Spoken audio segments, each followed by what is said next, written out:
அனைவருக்கும் வணக்கம். ஒரு வார காலத்திற்கு முன்பாக திருநெல்வேலி மாவட்டம் நாங்குநேரியை அடுத்துள்ள பெரும்பத்து என்ற கிராமத்தில்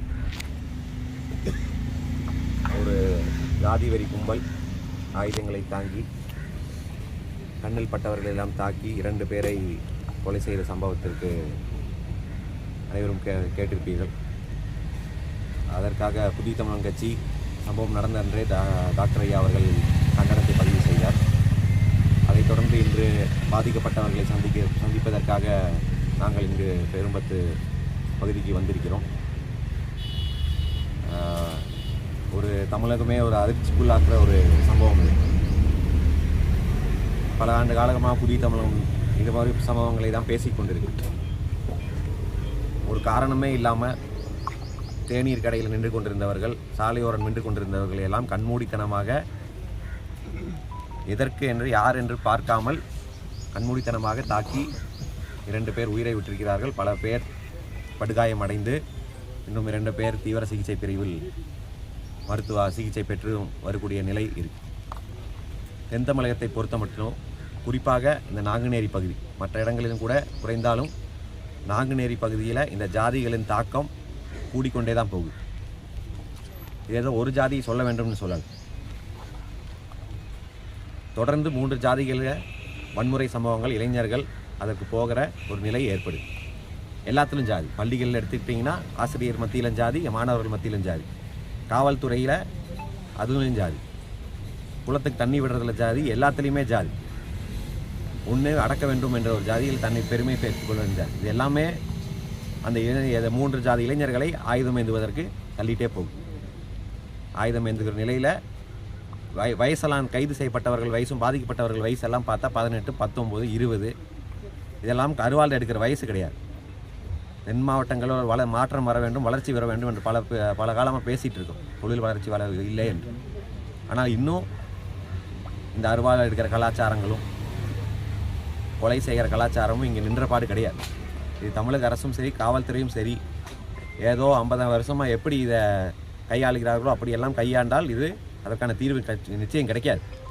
ஒரு புதிய அணுகுமுறையை கையில் எடுத்தால் மட்டும்தான் இது போல் ஏன்னா 3 தேவர், தேவேந்திரர், நாடார்னு மாறி மாறி வெட்டிக்கிட்டே இருந்தால் இது எப்போ நிற்கிறது? எத்தனை இளைஞர்களோட வாழ்க்கை இதில் நாசமாக போகிறது? நாங்களும் சொல்கிறோம், சும்மா வெட்டுறாங்க, மணக்கரையில் மணிங்கிற சும்மா வெட்டினாங்க. பல பேர் சும்மா ஆடு மேய்ச்சிட்டு இருந்த வெட்டினாங்க, கால் மேலே கால் போட்டு வெட்டினாங்க. இன்றைக்கி வெறும் தேநீர் கடையில் டீ குடிக்கிறவங்களுக்கு கூட வெட்டுக்கிற நிலைமை.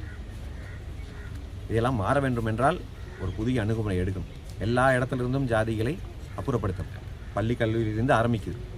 சின்னதுரை என்ற மாணவர் வெட்டப்பட்டார். அது ஒரு இன்சிடென்ட் கிடையாது. இங்கே நாங்குநேரியில் படிக்கக்கூடிய அரசு பள்ளி மாணவர்களுக்கு கேட்டால் ஆசிரியர்கள், மாணவர்கள் என்று எல்லாமே ஜாதி கூட்டங்களாக ஜாதி இறுக்கத்தோடு தான் வாழ்ந்துக்கிட்டு இருக்கிறாங்க. சமூக வலைத்தளங்கள் உலகத்தில் என்னென்னமோ நடந்துட்டு இருக்கு. ஆனால் நாங்குநேரிக்குள்ளே உட்காந்துக்கிட்டு சமூக வலைத்தளங்களில் ஜாதியை போற்றுவதும் தூற்றுவதும், அங்கே அதை சமூக வலைத்தளங்களையும் வைத்துக்கொண்டே ஜாதியை வளர்த்து கொண்டு இருக்கிறாங்க. அப்போ இது ஒரு கடுமையான ஒரு இரும்பு கரத்தை கொண்டு அடக்குனா மட்டும்தான் இது முடியும். நம்ம இது ஏதோ அரசை குற்றம் சாட்டுவதற்கு ஒரு அரசை சொல்கிற திடீர்னு தலைவர்கள் சொல்லுவாங்க, இந்த திமுக அரசு தான் காரணம், இன்னொரு அரசு சங்கு பரிவார் சங்கிகள் தான் காரணம். இது அப்படி ஒரு சாதாரணமாக மேலோட்டமாக அரசியல் பேசிக்கிற விஷயம் கிடையாது. பாதிக்கப்படுற இளைஞர்கள் மத்தியிலிருந்து நான் பேசுகிறேன். நம்ம அரசியல் பேசி விட்டு போயிடலாம், இந்த அரசியல் கட்சியில் ஏதோ ஒரு கட்சி ஆட்சியில் இருக்க தான் செய்யும், அவர்கள் மேலே பழியை தூக்கி விட்டுட்டு போயிடலாம் என்று இது முடிகிற பிரச்சனை கிடையாது. இது அதை விட ஆழமாக இருக்கிற பிரச்சனை. அது புரிகிறதுக்கு இங்கே இருக்கிற இந்த மண்ணில் இருக்க திருநெல்வேலியில் நாங்குநேரியில் இருக்கிறவங்களுக்கு தான் அந்த பிரச்சனை எல்லாம் புரியும். சில பேர் யாரோ அரசியல் பிழைப்புக்கு யாரோ ஜாதியை தன்னை உசந்தவர் என்று காட்டுகிறதுக்கு மீண்டும் மீண்டும் இளைஞர்களை தூண்டி விடுறது. எல்லா ஜாதி இளைஞர்களும் தான் பாதிக்கப்படுறான், ஒரு ஜாதி இளைஞர்கள் பாதிக்கப்படுறது. எப்போ நாங்குநேரி இதை விட்டு வெளியே வர்றது, எப்போ திருநெல்வேலி இதை விட்டு வெளியே வர்றது? உலகம் எங்கேயோ போயிட்டு இருக்கும்போது இப்படியெல்லாம் நடக்கும். ஒரிசா பையனை சேர்ந்து வெட்டியிருக்காங்க. ஒரிசாக்காரன் என்ன சொல்லுவாங்க குடும்பத்துக்கு? எதுக்கு வெட்டினாங்கன்னு கேட்டால் என்ன பதில் சொல்ல முடியும்? நாங்குநேரியில் ஒரு ஜாதிக்காரன் உசந்தன்னு நினச்சிட்டு சும்மா நின்று வெட்டிட்டு போனான்னு சொன்னால் கேவலம் இல்லை தமிழ்நாட்டுக்கு? அது இந்த மாவட்டத்துக்கு கேவலம் இல்லையா? அதனால் இன்றைக்கி வரைக்கும் பாதிக்கப்பட்டவங்க சொல்கிறாங்க, முதலமைச்சர் ஒரு கண்டன அறிக்கை கூட இன்றைக்கி வரைக்கும் விடலை. அவர்களுக்கு ஒரு இழப்பீடு கூட கொடுப்பதற்கு இந்த அரசுகள் தயாராக கிடையாது. அரசனுடைய தோல்வி தானே. என்னவாக இருந்தாலும், எந்த அரசாக இருந்தாலும் இப்படி ஒரு ஜாதி கொடுமை, இப்படி ஜாதி வரி தாக்குதல்கள் இன்னும் தமிழகத்தில் தொடர்ந்து கொண்டிருப்பதுங்கிறது அரசுடைய தோல்வி தான். அதை தவிர்க்க வேண்டும் என்று தான் நம்ம பேசிகிட்டு இருக்கோம். அதனால் முதலமைச்சர் இந்த மாதிரி ஜாதிய திராவிடம் பேசுகிறார்கள், ஜாதிய சனாதன ஒழிப்பு என்று பேசுகிறார்கள், அதெல்லாம் பாஜக எதிர்ப்பு மட்டும்தானா? இங்கே களத்தில் நடக்கும்போது அதை பற்றி ஏன் பேசுவது கிடையாது? முதலமைச்சர் அவர்கள் இது கண்டனம் தெரிவிக்க வேண்டும். இது போன்ற நடக்கக்கூடாது என்று கண்டனம் தெரிவிக்க வேண்டும். சிறப்பு கவனம் செலுத்தி இது போன்ற இங்கே ஜாதி ஊடுருவிக்கிற ஜாதியை வேரோடு அழிக்க வேண்டும். அதற்கு புதிய அணுகுமுறைகளை கையாண்டு இது நிரந்தரமாக ஒரு தீர்வு காண வேண்டும். அதே சமயம் பாதிக்கப்பட்டவர்களுக்கு நம்ம வீடெல்லாம் பார்த்துருப்பீங்க. வேறு ஒரே ஒருத்தர் தான் அவருக்கு பிரெட் வினராக இருந்திருக்கிறார். உழைத்து அவர் குடும்பத்தை நடத்திட்டு இருந்திருக்கிறார். இப்போ 2 மகள்கள், மனைவி, அம்மான் என்று எல்லாரும் இருக்கிறாங்க.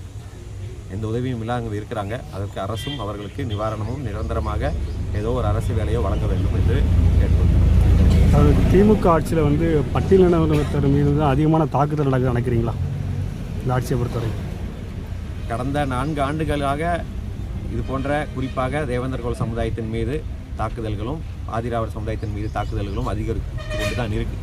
இதற்கு பல்வேறு விஷயங்களும் புதிய தமிழக கட்சி போராடி கொண்டு தான் இருக்குது.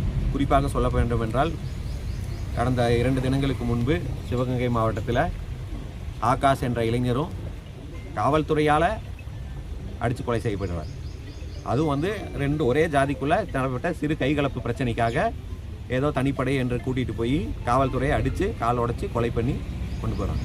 ஒரு பக்கம் காவல்துறையுடைய தாக்குதல், இன்னொரு பக்கம் காவல் நிலைய மரணங்கள், இன்னொரு பக்கம் இது போல் ஜாதி வெறி கூட்டங்களுக்கு மேலே தாக்குதல் என்று பல முனை தாக்குதல்களை இங்கே திருநெல்வேலி மாவட்டத்தில் தென் தமிழகத்தில் இருக்கக்கூடிய பட்டியல் சாதி சமுதாயத்தினர், அதாவது தேவேந்திர குல வேளாளர் மற்றும் ஆதிதிராவிட சமுதாயத்தினர் சந்தித்து வராங்க. நம்ம பல முறை பேசியிருக்கிறோம். இதுக்காக எந்த கட்சியும் குரல் கொடுப்பது கிடையாது. நம்ம பேசிட்டா ஏதோ நம்ம ஜாதி வெறி தூண்டுறோம், நம்ம இப்படி நம்ம பேசும்போது அசாதாரண சூழ்நிலை உருவாகுது என்றெல்லாம் பேசுகிறாங்க. ஆனால் இதுக்கு யார் பேசுறது? நீங்களும் பேசுவது கிடையாது, எந்த கட்சியும் பேசுவது கிடையாது. அப்போ இதற்கு யாராவது பேசிதான் ஆக வேண்டும். இவர் தான் குற்றவாளி என்று பேசணும்ல. இந்த கொலை செய்வது இவர்கள் தான், இந்த கொலை செய்வது இவர்கள் தான் என்று பேசினாதான் அதை தடுக்கிறதுக்கான யுக்திகளை தேட முடியும், அதற்கான சொல்யூஷனை கண்டுபிடிக்க முடியும். நம்ம இதெல்லாம் திமுக ஆட்சியில் நடக்குது என்றால் திமுக ஆட்சி மட்டுமே குறை சொல்லிவிட்டு போய்விட முடியாது. அவர்கள் தடுக்கிற பொறுப்பு அவர்களுக்கு இருக்குது. ஆனால் அதோட வேறும் என்னன்னு கண்டுபிடிக்க வேண்டியது இருக்குது. காவல் நிலையங்களில் இப்போ டிரான்ஸ்ஃபருக்கு அப்புறம் எப்படின்னு தெரியல, திருநெல்வேலி மாநகரத்தில் 8 காவல் நிலையங்கள் இருந்துச்சு. அதில் 3 மாதம் முன்பு வரைக்கும் 6 காவல் நிலையங்கள் ஒரே ஜாதியை சார்ந்தவர்கள் தான் இன்ஸ்பெக்டராக இருக்கிறாங்க. 90களிலே எழுதப்படாத ஒரு விதி இருந்தது. தென் தமிழகத்தில் எந்த காவல் நிலையத்திலும் ஒரே ஜாதி சார்ந்தவர்கள் ஆதிக்கம் செலுத்தக்கூடாது.